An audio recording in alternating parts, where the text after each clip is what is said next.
But while militarily we did see Erdogan's capabilities, or rather, if we see this as a crime to be investigated, we saw his means. Here, in Israel's productivity, we do see the motive. Reading in passage number 12, Lishlol shalal ulavos vas, to plunder booty and to seize spoils. According to heritage.org, which looks at countries' economic freedom, they tell us countries' economic freedom basically means that the more the country's businesses are free from intrusive government regulations, the more they are able to produce, and the more in fact they do produce.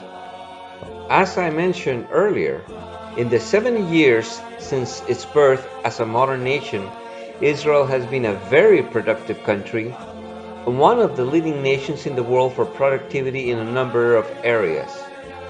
And Mr. Gog has taken notice that this little nation, that with only 10% of Turkey's population, has a per capita GDP of $36,340 compared to Turkey's $26,893. Lashiv yadecha al charavot neshavot, to turn your hand to the wasteland now inhabited. Ve'al am meusaf megoim, and towards the people who have gathered from the nations. Ose mikne vekinyan, who have produced herds and wealth.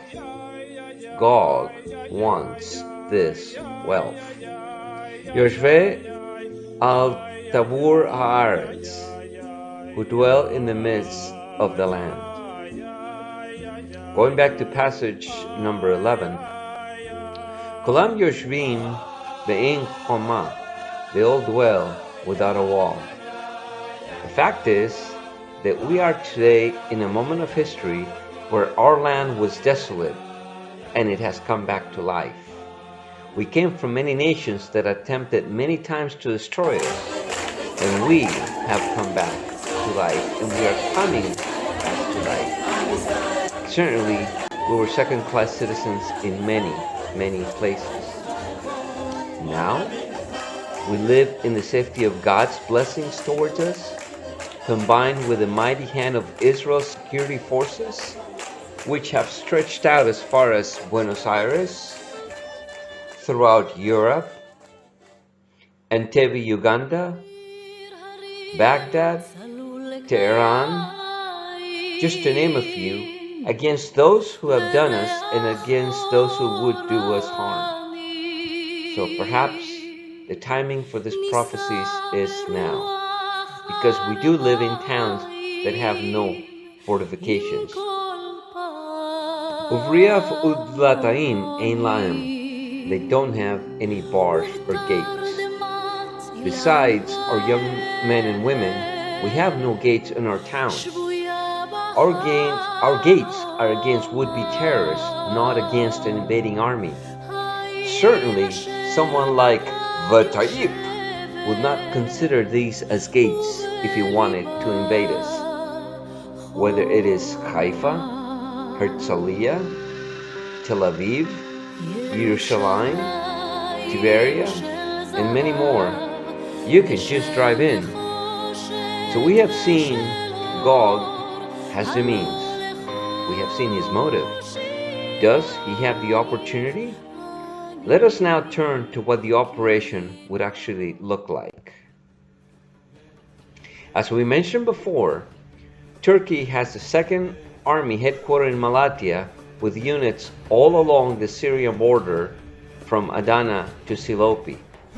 And even if the Turks were to only use their second army, satellite imagery would detect movement of armored vehicles, both tanks and other troop transports, to Gaziantep to build up their armor capabilities for such an attack. This would take a truck, one vehicle per day, so it would be a matter of how many trucks Turkey has. They would definitely not want to go into Syria through eastern Syria. That is Kurdish territory. and the Turks have certainly lost tanks to Kurdish ambushes. We have seen what the Turkish army's capabilities are. Let's now look at what the situation is in Syria from Turkey to Israel. According to the Institute for the Study of War, Islamist rebels still control an area west of Aleppo, actually west and south of Aleppo, with the Syrian forces controlling most of the country thanks to the air superiority that the Russians have given them. The Turks have come down into Syria north of Aleppo, and the Kurds do control the northeast of Syria. Compare that to how the situation was in Syria 3 years ago in this November 2015 map, according to the Russian internet news portal Tsargrad TV. We see in gray the ISIS-controlled territory, and in the black the ISIS strongholds. In light violet, which actually looks like light gray, are areas controlled by al-Nusra and other Islamic terrorist groups, with the Syrian army only controlling the bright orange areas and the northeast, a smaller area controlled by the Kurdish forces. So we can see the changes in just 3 years. And of course, just as with any war, the situation is fluid and we can see further changes developing. Specifically, one big change that we are witnessing is the developing cooperation between Turkey and Russia. Think of it this way: the areas that we see controlled by the Syrian army are really areas under Russian control, as they are the big boys in the theater. And of course, Iran has a free rein to go about these areas. Turkey cannot come south through Syria unless it has some agreement with the Russians and the Iranians. This three-way cooperation has already begun. So we must ask the question, how can Israel be invaded? The best way to invade Israel is through the south, through the Sinai Peninsula, just as Egypt tried to do in 1967 during the Six-Day War, and again in 1973 during the Yom Kippur War. But Mr. Gog is not coming from the south, nor are the mountains of Israel anywhere in the Sinai. So we need to look elsewhere. With their M60 Sabras, which are upgraded M60 patterns, their Leopard 1s and their Leopard 2s, supported by their MPVs, troop carriers, and their Fertina self-propelled artillery, coming south from Gaziantep to get to the Homs province in Syria, is about 300 kilometers. It would take an armored column roughly about 7 days to travel this distance. From there, an armored column could take the eastern route to Damascus, or a western route through the Bekaa Valley in Lebanon. By taking the western route through the Bekaa Valley in Lebanon, the home turf of Hezbollah, to head south all the way to northern Israel would take about 5 days. But this would be very, very dangerous, as it would force armored columns through narrow passes. Let's now talk about how dangerous it is for armor to go through such narrow passes. In open terrain, if one of your tanks gets hit, the other tanks can maneuver around it and keep going. In a narrow pass, however, with no room to maneuver, any enemy can ambush such a column. We see here a column of tanks going down the road on a narrow pass, with the simulated terrain and skyline seen high in the background. If you take out the leading vehicle and then the rear vehicle, you have the rest of the column just sitting there with no room to maneuver. They can all be taken out. They can all be killed. This is why I mentioned earlier that it would be very dangerous for the Russians to take armored columns through the Caucasus Mountains.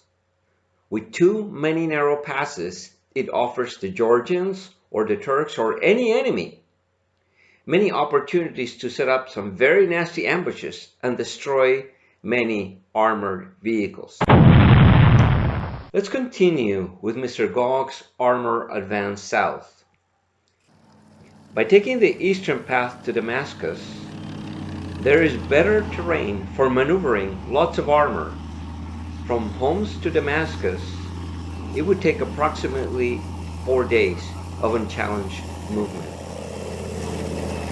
After passing Damascus, such a column would be at the doorsteps of Israel's Golan Heights. Again, at this point, Mr. Gog can turn west and enter Israel, or can continue heading south. Let's continue heading south to see what gateways we find into Israel. The Jordan Valley, both on the eastern bank and on the western bank of the Jordan River, offers some very difficult terrain, which for armor is at best very dangerous. Armored vehicles could take about 5 days from Damascus to Amman. Once in Amman, we find the Naur Pass. Heading west from Amman and down into the Jordan Valley. And then after the Jordan Valley up to Jerusalem through Ma'ale Adumim. These are prime areas for ambushing armor columns, and in fact the Israeli Air Force killed many armored vehicles during the 6-day war, so this is not advisable. Further south, there's another pass. Now, this pass is all the way south. We see here the terrain, how far it would take from Amman continuing to head south. We continue heading south, and we finally, when we get to Aqaba, we have the Aqaba highway pass into Eilat. But this pass is even narrower, and it is far too south, as it would take roughly about 3 weeks of unopposed advance from Homs to Eilat. The best way to enter Israel then, with such a military formation, is through the Golan Heights. There's a crossing there now near Quneitra manned by the UN. This is really the only viable option left to go into Israel.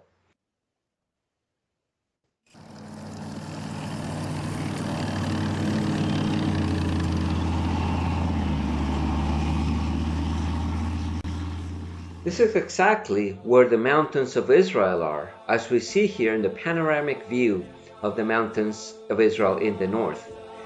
This is also where the way east of the sea, mentioned in Ezekiel 39, passage 11, as was known in the old days. The Silk Road would come down from Asia, through Syria, through the Golan Heights, and into Tyre. Also, this is the same passage that you would take from the Silk Road to go through the Golan Heights and into Akko. Or you can also take the same pathway down into the Jezreel Valley, where Megiddo is located, or as it is known in Hebrew, Ar-Megiddo, as was known in ancient times, and the origin of the term Armageddon. Of course, this would all change in the decades to come. We see in the world today a disproportionate growth in missile development. Rogue nations are not developing tanks, aircraft, naval vessels. They are all developing missiles. So just as a sniper can kill a soldier who took a full 19 years to grow up and 6 months to train, and kill him with just a 30-cent 7.62 NATO round, we can also spend just $100,000 on a missile and kill a $6 million tank with a crew of 4 young men, average ages 19 to 23 years old.